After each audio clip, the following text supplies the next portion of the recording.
Hi everybody, I am Bethany from Ryan and Bethany Board Game Reviews, and we have something very fun and exciting today. We have an interview, which I know you're super excited about because interviews are fun. Aren't they fun? They are. Yeah, because you have to answer all my questions. Yeah. So, and I'm going to ask like really weird questions. I'm not going to do that. That wouldn't be fair for you or our guest. This is Wesley Cone.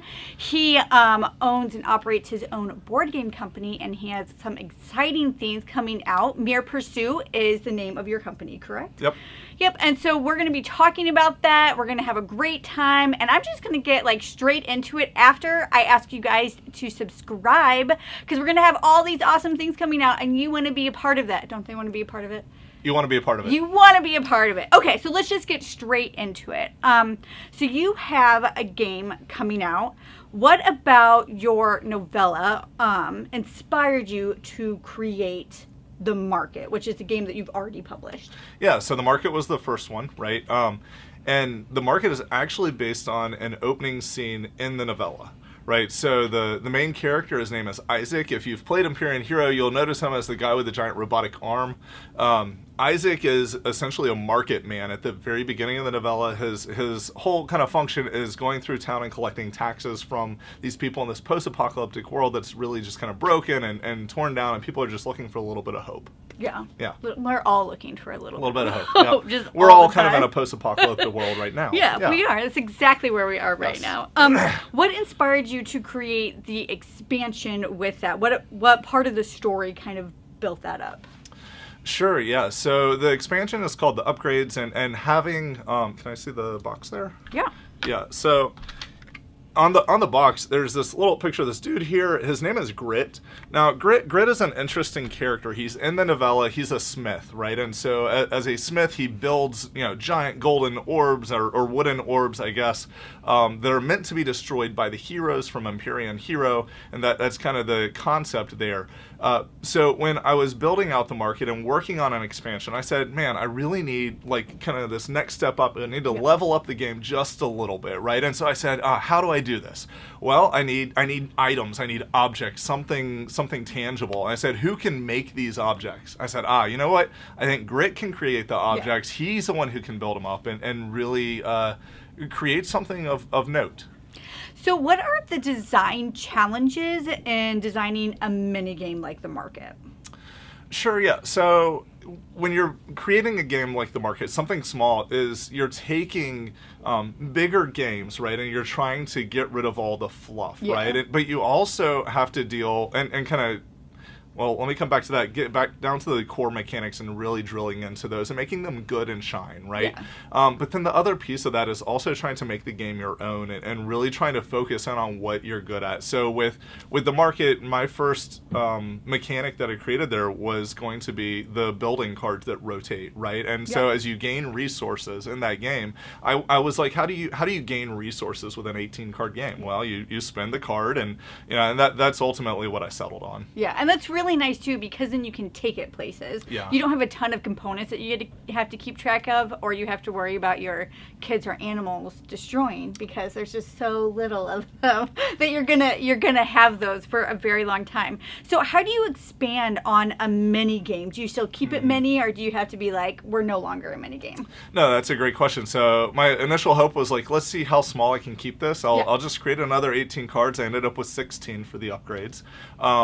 But you want to create more mechanics that take the game and give it a little bit more depth, right? And so how do you do that? And ultimately, I had to make the game a little bit longer. And I think that there is no keeping a small filler game a filler game. I think that you're just going to grow it out and So then it's just no longer like a filler anymore. Yeah, it's a filler plus. Exactly, it's filler plus. We're going from 10 minutes to 20 minutes in time here, and Yeah, so what are also the benefits of self-publishing?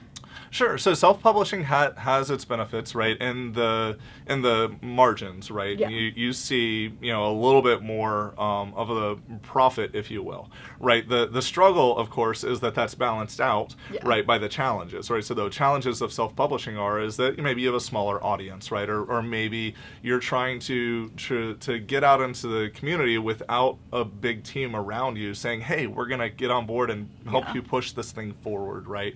And so then the profits, right, get filtered right back into the business in terms of trying to communicate and build that audience. Yeah. Does it offer you a little bit more control?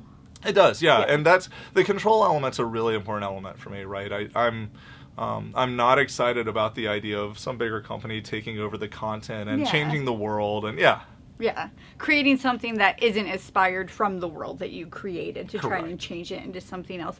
And so your game is only going to be in the U.S., correct? It is, yep. So we're focusing on U.S. backers for now. The ultimate goal is to move into an international market, and I hope to offer all of my products eventually to the international market, maybe with another campaign at a later date. Yeah, that would be great. So the original game had a solo mode. Does that change that at all? So the upgrades is going to take the solo mode from the original, which was very more oriented toward what some would call like a luck-based gameplay, right? Yeah. They take the game, they play it, and it's a lot of like, I don't, unless you've memorized the cards, which adds a little bit of agency to the game, it's very kind of a luck-oriented concept. But the upgrades takes it and it says, you know what, we're going to change the rule a little bit. Now let's look at our card, let's see where we want to put it, right? And kind of play it out that way. It also expands the mechanics as well, using the standard upgrades mechanics, right? And it's going to take it and say, hey, there's a lot more agency now, and you have a lot more freedom of choice. What can you do with that? All right, we're going to go someplace fun for just like a half a minute. It's going to be longer than half a minute. I'm going to ask some of my favorite questions that have nothing to do with Wesley. That's not true, because I'm going to ask him questions, so it will have to do with you. But nothing about this world, nothing about your company. These are things that I'm always curious about. What was your first favorite game? Not your current favorite game, but your first favorite game. My first favorite game, I would say, was Axis and Allies. Okay. Which there are many of you rolling your eyes right now saying, that game takes all day long to play, and you're sitting here making filler games, right? But yeah, Axis and Allies is a great game. I like the concept of building the strategy and attacking from multiple countries all at one time. Yeah. My first favorite game was Trajan. Okay. Yeah. I don't know why. I didn't even consider myself a gamer at that point, but Ryan would play it and be like, let's do this one. But here we are in 2024. What's your favorite game now? Or one of your favorite games now? Yeah. Well, one of my favorite games currently would actually be Deliverance. Yeah. So Deliverance is a spectacular game put out by Lowen Games. Andrew Lowen is the designer of that.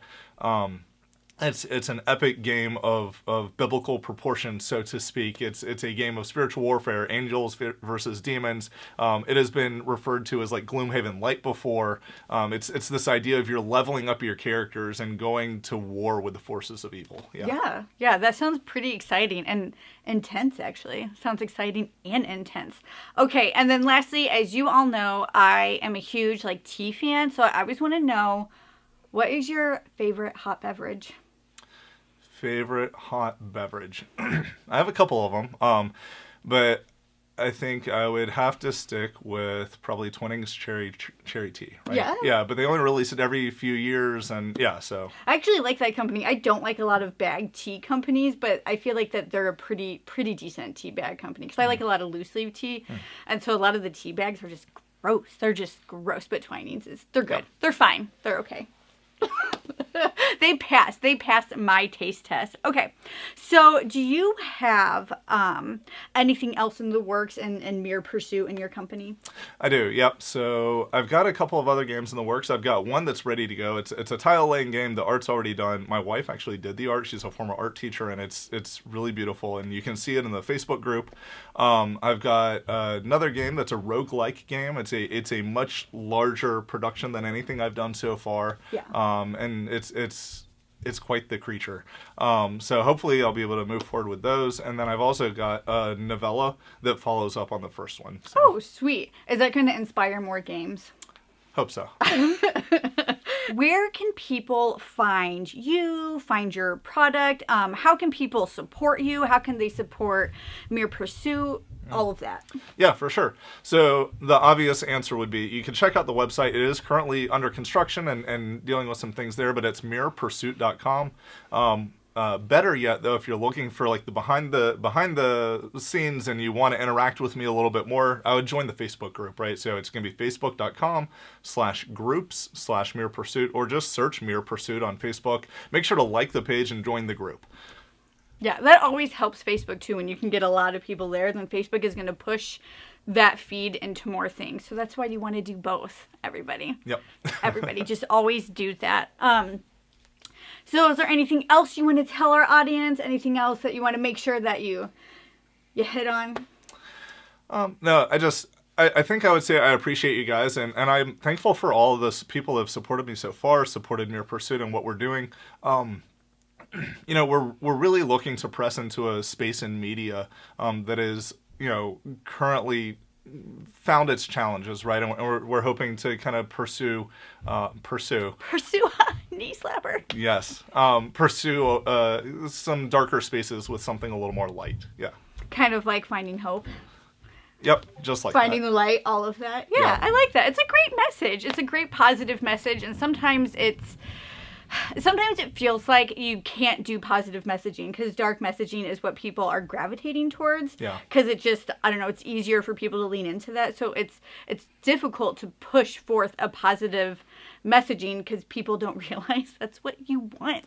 It's true. You really do. Like, you want that lightness, but you're just so used to not feeling light that you're going to gravitate towards that. So it's awesome and great to have a company that is intentional about pushing just a positive and a light world out there for everybody. So that is great. Everybody, thank you so much for watching.